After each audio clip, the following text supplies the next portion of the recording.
यह कहानी आज के वक्त से आगे की कहानी है, जहां हमें न्यू ऑर्लियंस शहर में एक मिस्टीरियस डिस्ट्रीब्यूटर को दिखाया जाता है जो एक ग्रुप के पास आता है और गलत कामों की डील करता है। और वो उस ग्रुप को एक गोली दिखाता है और बताता है कि इस गोली को खाने के बाद 5 मिनट के लिए सबके अंदर सुपर पावर आ जाएगी, लेकिन सबकी पावर अलग अलग होगी। और इसके बाद वो गोली वहाँ पर सभी डीलर्स को दे देता है। दरअसल इस गोली को कई जानवरों के डीएनए से मिलाकर बनाया गया है और अब गलत लोगों के पास वो गोली आने के बाद वो उन गोलियों को खाते और पूरे शहर में तबाही मचा देते हैं, जिससे कई लोगों की जान भी चली जाती है। 6 साल के बाद हमें एक रॉबिन नाम की लड़की को दिखाया जाता है। इसके पास वही 3 टैबलेट होती हैं। दरअसल वह इस टैबलेट को बेचना चाहती है क्योंकि उसकी माँ बीमार है और उसे अपनी मॉम के इलाज के लिए पैसों की जरूरत है। उसके पिता भी इस दुनिया में नहीं है। लेकिन यहाँ पर 3 लड़के बड़ी चालाकी से उससे उसका बैग छीन लेते हैं, पर इससे पहले कि वह यहाँ से भागते, यहाँ पर फ्रैंक आ जाता है जो कि एक डिटेक्टिव है। वह लड़कों से कहता है कि अगर तुमने टैबलेट को खाया तो 5 मिनट के लिए तुम्हारे अंदर सुपर टैबलेट की एक और सच्चाई भी है, इन्हें हर कोई डाइजेस्ट नहीं कर सकता, इससे तुम्हारी मौत भी हो सकती है। वह लड़की इस बात से डर जाते हैं और फ्रैंक उनसे उनकी टैबलेट लेकर उन्हें अरेस्ट कर लेता है। दरअसल फ्रैंक को पहले से पता था कि उसकी मॉम की तबीयत खराब है, इसलिए वह उसे टैबलेट वापस नहीं करता, बल्कि टैबलेट के बदले वह उसे अपनी बाइक दे देता है, जिसे पाकर रॉबिन बहुत खुश हो जाती है। वहीं दूसरी तरफ हमें यूएस आर्मी के मेजर को दिखाया जाता है, जिसे एक लड़के के बारे में पता चलता है जिसने सबसे पहले इस पावरफुल कैप्सूल को खाया था। और ये लड़का और कोई नहीं बल्कि रॉबिन का कजिन होता है। और अब मेजर उसके घर जाता है। घर बहुत ही अजीब होता है, हर जगह जलने के निशान होते हैं, दीवारों पर गड्ढे होते हैं। मेजर उसे कमरे से बाहर निकलने के लिए कहता है, लेकिन रॉबिन का भाई उस कैप्सूल को खा लेता है, जिसके बाद उसकी पूरी शरीर में आग लग जाती है। और अब वो मेजर को मारने के लिए उसका पीछा करता है। मेजर अपनी जान बचाने के लिए भागता है और उसे भागते भागते 5 मिनट होने वाले होते हैं, यानी कि अब रॉबिन के भाई की पावर खत्म होने वाली थी। लेकिन वो एक साथ 3 कैप्सूल खा लेता है जो कि बहुत ज्यादा पावरफुल हैं। किसी भी कीमत पर मेजर को मारना चाहता है। मेजर बाथरूम में चला जाता है, जहां पर वह अपने जैकेट को गीला करके उस पर हमला करके उसे वाटर टब के अंदर डुबा देता है और उसे कहता है कि मैं सिर्फ तुम्हारे डीलर का नाम जानना चाहता हूं जो तुम्हें टैबलेट सप्लाई करता है। लेकिन इससे पहले कि वो नाम बताता, ज्यादा गोलियां खाने की वजह से वह ब्लास्ट हो जाता है। हालांकि इस ब्लास्ट में मेजर तो बच जाता है, लेकिन रॉबिन की कजिन की मृत्यु हो जाती है। लेकिन मेजर ने उसका मोबाइल अपने पास रख लिया होता है और जब उसके मोबाइल को चेक करता है तो उसे पता चलता है कि उसका कांटेक्ट बहुत सारे लोगों से था। इनसे वो इन टैबलेट की डील किया करता था और अब उनमें से एक नंबर पर मैसेज करता है कि मैं तुमसे मिलना चाहता हूं, और यह नंबर होता है रॉबिन का। वहीं फ्रैंक को दिखाया जाता है जो एक बैंक के अंदर जाता है, जहां उसे पता चलता है कि बैंक के अंदर एक ऐसा आदमी आ चुका है जो कि पूरी तरह से इनविजिबल है। उसे देखना पूरी तरह से नामुमकिन है और वो बैंक में चोरी कर रहा है। हालांकि यहाँ पर बहुत सारे पुलिस वाले होते हैं, लेकिन किसी को भी अंदर जाने की इजाजत नहीं होती है। फ्रैंक एक गोली खा लेता है और अपनी वॉच में 5 मिनट का टाइमर लगाकर अंदर उस आदमी को दिखाया जाता है जिसकी अंदर ऐसी पावर होती है जो किसी भी रंग के सामने आकर उसी रंग का हो जाता है, इसलिए वह किसी को भी नहीं दिखाई दे रहा होता है। इसका मतलब यह है कि इस आदमी ने भी उस गोली को खाया है। फ्रैंक को देखने के बाद वह आदमी पैसों को लेकर भागने लगता है। फ्रैंक उसका पीछा करता है, लेकिन किसी तरह से वो आदमी उससे बहुत दूर चला जाता है। उसके पास एक गन भी आ जाती है, लेकिन जब वो देखता है कि फ्रैंक लगातार उसका पीछा कर रहा है तो फ्रैंक को गोली मार देता है। लेकिन फ्रैंक ने भी उस पावरफुल टैबलेट को खाया था, जिसके असर में उसका रूप तो नहीं बदला होता, लेकिन उसकी स्किन इतनी ज्यादा हार्ड होती है उसे कोई भी चीज भेद नहीं सकती। इसलिए गोली लगने के बाद वो नीचे तो गिरता है, लेकिन अब भी वह जिंदा होता है। और यह बात उस दूसरे आदमी को पता नहीं होती है जो इनविजिबल होता है। और इसी मौके का फायदा उठाकर फ्रैंक उसके ऊपर हमला करके उसे पूरी तरह से धराशायी कर देता है। फ्रैंक ने हालांकि उसे पकड़ लिया है और तभी उसका सीनियर यहाँ पर आता है और फ्रैंक से कहता है कि मुझे अपना बैच और अपनी गन दे दो। फ्रैंक कहता है, क्या तुम मुझे जॉब से निकाल रहे हो? तो वो कहते हैं कि तुमने रूल्स को तोड़ा है। दरअसल फ्रैंक ने भी वही टैबलेट को खाया था जो रूल्स के खिलाफ थी। फ्रैंक कहता है कि बिना उस पावर के हम उनका मुकाबला नहीं कर सकते। अगर हमें उन्हें पकड़ना है और उनका मुकाबला करना है तो हमें उस टैबलेट की जरूरत होगी। मैं उन्हें शहर से खत्म कर देना चाहता हूँ, आपको इसमें मेरा साथ देना चाहिए। उसका सीनियर ऑफिसर कहता है कि अगर तुम सच में इस चीज को खत्म करना चाहते हो तो तुम्हें मेजर को पकड़ना चाहिए, वही इन टैबलेट का सबसे बड़ा सप्लायर है। वहीं रॉबिन को दिखाया जाता है जो एक रेस्टोरेंट में अपनी कजिन से मिलने के लिए जाती है, क्योंकि उसने मैसेज किया होता है, लेकिन यह मैसेज उसे मेजर ने किया था। वहां पर मेजर को पाती है। मेजर उसे पकड़कर अपनी गाड़ी में ले जाता है और उसे कहता है कि मुझे बताओ कि तुम्हारा सप्लायर कौन है। और रॉबिन ने उसे कुछ भी बताने से मना कर दिया और छोड़ देने के लिए कहती है। वह बहुत ही ज्यादा झटपटा रही होती है, इसी वजह से मेजर उसे शांत करता है और बताता है कि तुम्हारी तरह मेरी भी एक बेटी थी, टैक्सी, लगी जिसे वह गुंडे सप्लायर उठाकर ले गए। मैं चाहता हूँ जिसमें मैं चाहता हूँ कि तुम मेरी मदद करो। रॉबिन अब मेजर का साथ देने के लिए तैयार हो चुकी थी और वह सिर्फ वहां लेकर जाती है जहाँ से वह हर बार कैप्सूल लेकर आया करती थी। और रॉबिन जब पहुंचती है तो उसका सप्लायर समझ जाता है कि जरूर कुछ तो गड़बड़ है और वह वहां से ट्रक लेकर निकलने लगता है। मगर इसी बीच मेजर उन पर हमला कर देता है। यहाँ पर काफी ज्यादा गोलीबारी होती है और खूब मारपीट होती है। हालांकि मेजर इसमें घायल तो होता है लेकिन वो सप्लायर को खत्म कर देता है, जहाँ पर उसके कच्चे चिट्टे का भी उसे मालूम चलता है कि वो सप्लायर असली सप्लायर नहीं था, वो तो सिर्फ एक मोहरा था। बड़ी मछली तो अभी तक बाकी है, लेकिन वहां से निकलते वक्त उसका काफी ज्यादा खून बह चुका था, इसलिए वह रॉबिन को उसकी मदद करने के लिए कहता है। मेजर और रॉबिन मैप में देखी गई लोकेशन की मदद से उस प्लेस पर पहुंच जाते हैं जहां पर उस ट्रक की अगली डील होने वाली थी। विकी पीएम को बताता है कि यह वाले कैप्सूल अभी तक के सबसे अलग कैप्सूल हैं। हमने कई सारे जानवरों के डीएनए पर टेस्ट किया। कुछ जानवर ऐसे थे जो अपनी हड्डियों को तोड़कर अपने बचाव के लिए हथियार बना लिया करते थे, कुछ ऐसे जो रंग बदल सकते थे, कुछ ऐसे जो काफी तेज गति से दौड़ सकते थे और कुछ ऐसे जिनके अंदर अनगिनत ताकत थी। आज की यह कैप्सूल बर्फीली जगह पर पाए जाने वाले जानवरों के डीएनए से बनाया गया है। जिसके बाद उसके डेमो स्टार्ट होता है। एक रैंडम लड़की को कैप्सूल खिला देने के बाद में उस चैम्बर का टेम्परेचर धीरे धीरे 100 डिग्री से 200, 200 से 300, 300 और फिर 500 कर दिया जाता है। मगर फिर भी उस लड़की को कोई भी एहसास नहीं होता गर्मी का। मगर इसी वक्त अपनी बेटी को बचाने के लिए मेजर वहां कूद पड़ता है और हर एक को अपनी फाइटिंग स्किल से धो पीट कर एक कर देता है और अपनी मैन शिकारी को पकड़ने ही वाला था कि तभी फ्रैंक वहां पर आ जाता है और कहता है कि तुम जो भी हो अपने हाथ ऊपर कर लो, क्योंकि तुम ही शहर के अंदर उस ड्रग को फैला रहे हो। इसी बीच विकी को टाइम मिल जाता है अपनी कैप्सूल खाने का, जिसे खाने के बाद वह अलग ही दैत्य में बदल जाता है। उस बड़े दैत्य से बचने के लिए मेजर वहां की सारी गैस की टंकियां खोल देता है और एक शूट करता है जिससे वहां पर इसमें वह दैत्य वहीं मारा जाता है। हालांकि पुलिस इस वक्त वहां पर पहुंच चुकी थी, लेकिन हम पहले भी जानते थे कि जब भी कोई ऐसा शख्स जो कि गोली खाने के बाद में पकड़ा गया हो या मारा गया हो, हाई अथॉरिटी वाले कुछ ब्लैक सूट पहने बंदे वहां पर पहुंच जाया करते थे और इस बार भी ऐसा हुआ था। उसे देखकर फ्रैंक समझ जाता है कि यही बंदा इस सप्लायर का मैन लीड है और वो मेजर के साथ हाथ मिला लेता है। जिसके बाद अब इन तीनों की टीम भी बन जाती है और अभी तीनों ही पहुंचते हैं शिप पर जिसका नाम होता है जेनेसिस। गार्डनर और उसकी टीम मेजर को पकड़ लेती है, लेकिन यह तो उसका प्लान था अपनी बेटी तक पहुंचने का। वहीं दूसरी ओर रॉबिन पहुंचती है उस शिप के कमांड सेंटर में जहां से वह हर दरवाजे को खोल और बंद कर सकती थी। इस बीच फ्रैंक पर एक ऐसा शख्स हमला करता है जिसकी पूरी बॉडी रबड़ की तरह थी, जिसे कितना भी मारो मगर उस पर कोई असर ही नहीं होता था। इस वजह से फ्रैंक रॉबिन को कहता है कि मैं एक दरवाजे के बीच खड़ा हो जाऊंगा और फिर उसे बंद करने के लिए कहूंगा, तब बंद कर देना। जहां रॉबिन उसकी मदद करती है और उसका हाथ काट देती है और यह सारी हलचल वाल्स को पता लग जाती है और वाल्स अपनी वाली कैप्सूल खा लेता है। उसके पास थी हल्क की तरह ताकत जो कि एक दरवाजे में मुक्का मारकर उसे कहीं और फेंक सकती थी, लेकिन रॉबिन भी काफी ज्यादा चालाक थी और वह वाल्स के अपने तक पहुंचने के पहले ही टैक्सी के रूम तक पहुंच जाती है जहां पर उसे छुपाया था। और यहाँ पर आता है कहानी का सबसे बड़ा ट्विस्ट। हम व्यूअर को यह पता चलता है कि आज से सालों साल पहले गवर्नमेंट अपने शोल्डर को सुपर सोल्जर बनाने के लिए एक एक्सपेरिमेंट कर रही थी, जिनमें कुछ खास सोल्जर्स को चुनकर उन्हें एक रूम में भेज दिया जाता था और उसके ऊपर एक ऐसी गैस छोड़ी जाती थी जो उनके शरीर की ताकत को बढ़ा देती थी। उनमें से मेजर भी एक था, मगर मेजर इस बात को जान चुका था कि सरकार इस पूरी प्रोसेस को देश की रक्षा के लिए नहीं बल्कि अपने फायदे के लिए इस्तेमाल करेगी और बाकी दुनिया के दूसरे देशों को खत्म करवा देगी। इसी वजह से वह सरकार से भाग जाता है। मगर कुछ टाइम के बाद जब उसकी बेटी पैदा हुई तो उसकी बेटी में वह जीन्स ट्रांसफर हो गया जिसके अंदर काफी सारी पावर्स थी। और जब इस बात का पता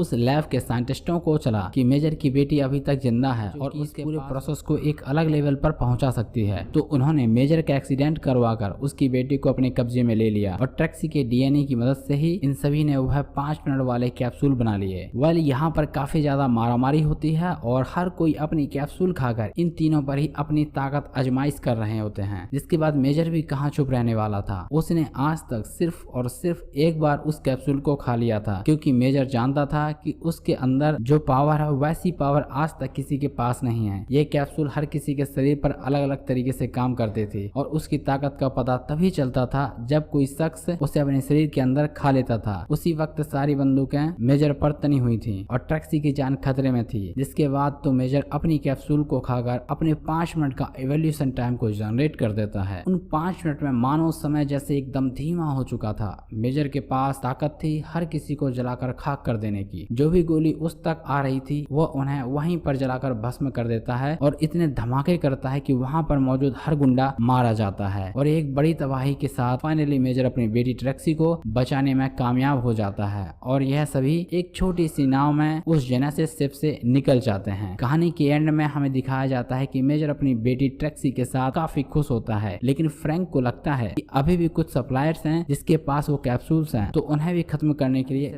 इन दोनों ने ही रॉबिन की अच्छी खासी मदद कर दी थी, यानी कि काफी सारे पैसे दे दिए थे जिससे कि वह अपनी माँ का इलाज करा पाए। और इसी के साथ यह शानदार कहानी यहीं पर खत्म होती है। दोस्तों, आपको यह कहानी कैसी लगी मुझे कमेंट बॉक्स में बता सकते हैं। अगर अच्छी लगी हो तो लाइक कर दीजिएगा, चैनल को सब्सक्राइब कर दीजिएगा प्लीज। दोस्तों, ऐसे ही एंटरटेनमेंट वीडियो के लिए चैनल को सब्सक्राइब कर लीजिएगा। Thank you.